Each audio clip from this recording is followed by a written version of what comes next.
Who taught you to hate your own kind? Who taught you to hate the race that you belong to? So much so that you don't want to be around each other.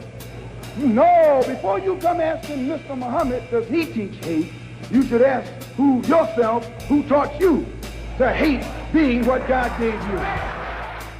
How did one man go from petty criminal to becoming a global voice against racism? He's one of the most prominent Muslims in modern history and a symbol of black liberation who has inspired generations. A gangster, a preacher, and a revolutionary, this is the extraordinary journey of Malcolm X. Malcolm X was born in 1925 in Omaha, Nebraska. His parents, Earl and Louise Little, were followers of the Pan-African activist Marcus Garvey. As a result, their family was subjected to constant harassment by the Ku Klux Klan, who burned down their home when Malcolm was just 4 years old. The family moved to Michigan, where they were threatened by the Black Legion, an offshoot of the KKK. 4 of Malcolm's uncles were also murdered by white racists.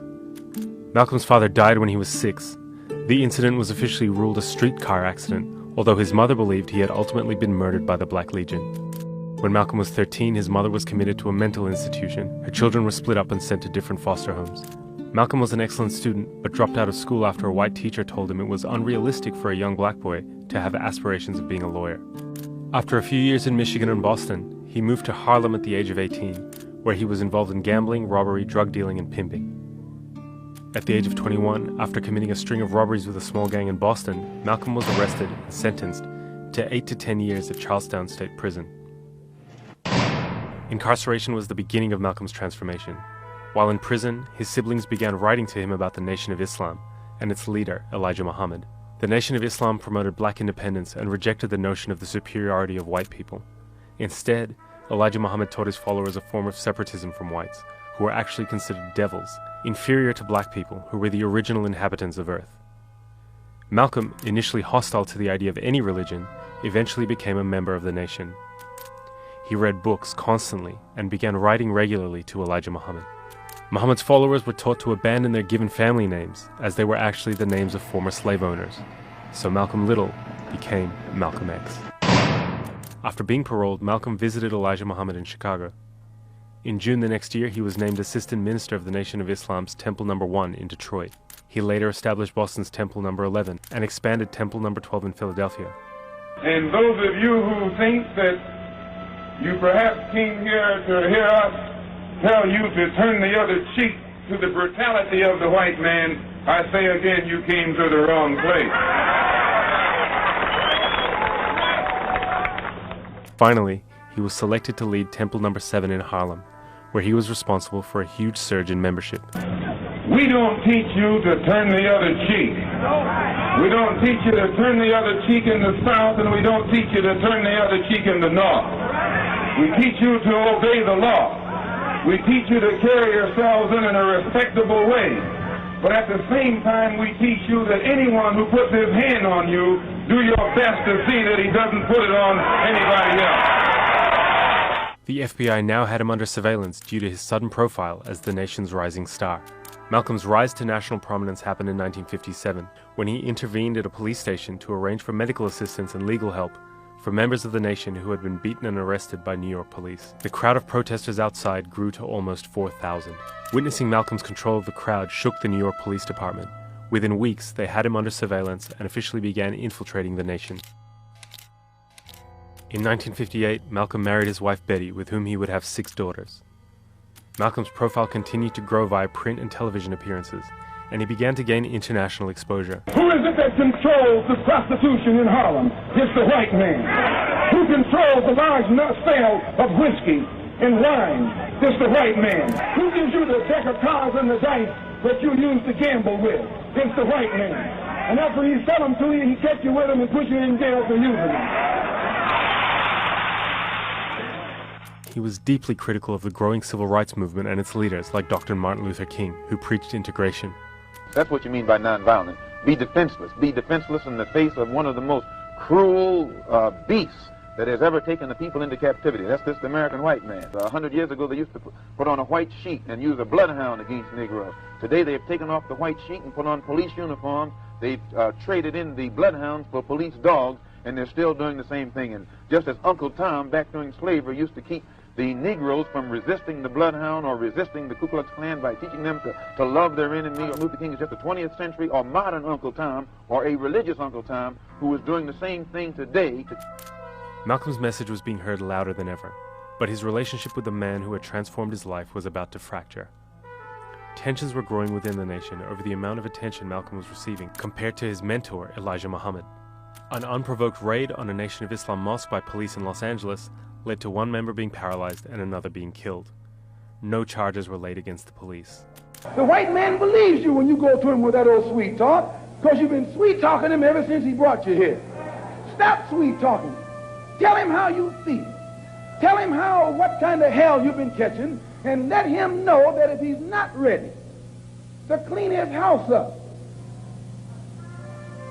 if he's not ready to clean his house up, he shouldn't have a house. It should catch on fire and burn down. Malcolm was reportedly stunned by Elijah Muhammad's refusal to allow any form of response or retaliation for the incident. The two also disagreed over Malcolm's desire to begin working with civil rights organizations, black politicians, and other religious organizations. Then, suddenly... Here is a bulletin from CBS News. 3 shots were fired at President Kennedy's motorcade in downtown Dallas. President Kennedy has been seriously wounded. Malcolm's response to the Kennedy assassination led to him being officially silenced for 90 days. Malcolm X, you were involved in a controversy some months ago with your leader. Is that over? Well, I've been silent for the past 90 days because of some statements I made concerning the President of the United States, which were distorted. They were distorted? And yes. What did you say, Malcolm? Well, I said the same thing that everybody says, that his assassination was the result of the climate of hate. But only I said the chickens came home to roost, and which means the same thing. In March of 1964, Malcolm publicly announced his break from the Nation of Islam. He also expressed a desire to work with other civil rights leaders, saying that Elijah Muhammad had prevented him from doing so. Then came a bombshell. Well, in reality, I never even left the Muslim movement. They put me out. And they put me out because of what I knew, and what I knew was told to me by Mr. Muhammad's son, Wallace Muhammad himself. They put me out and they put him out. Who is the father of all of these various children whom you have enumerated? The first one to tell me who the father was Wallace Muhammad, and he told me that the father was Elijah Muhammad himself.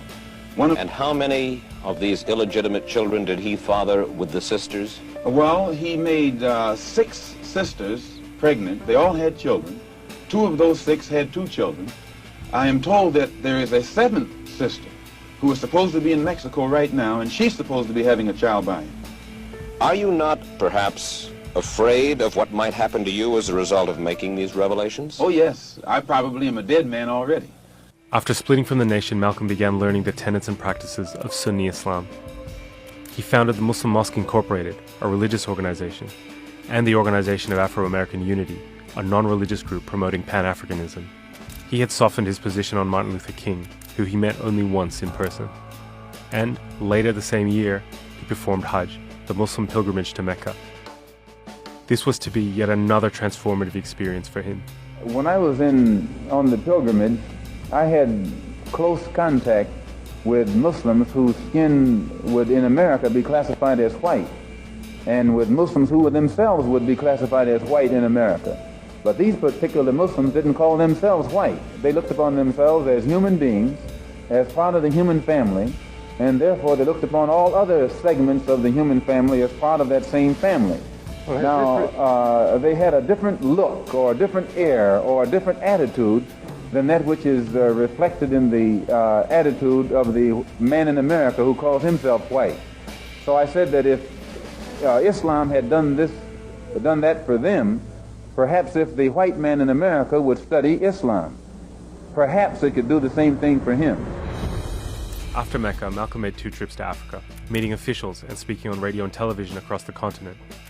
In Cairo, he attended the 2nd meeting of the Organization of African Unity and met Africa's most high-profile leaders, including Kwame Nkrumah of Ghana, Gamal Abdel Nasser of Egypt, and Ahmed Ben Bella of Algeria, who all offered him official positions in their respective governments.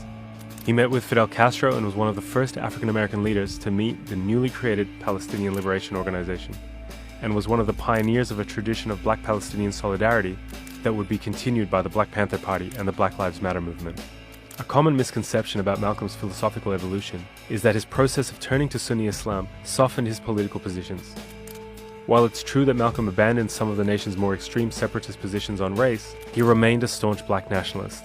I think what a lot of people are interested in, Malcolm, is whether this experience has made you feel that your feelings have changed, that the animosity you have expressed in the past toward all whites. There's one thing that I want to make clear. No matter how much respect, no matter how much recognition whites show toward me, as far as I'm concerned, as long as that same respect and recognition is not shown toward every one of our people in this country, it doesn't exist for me.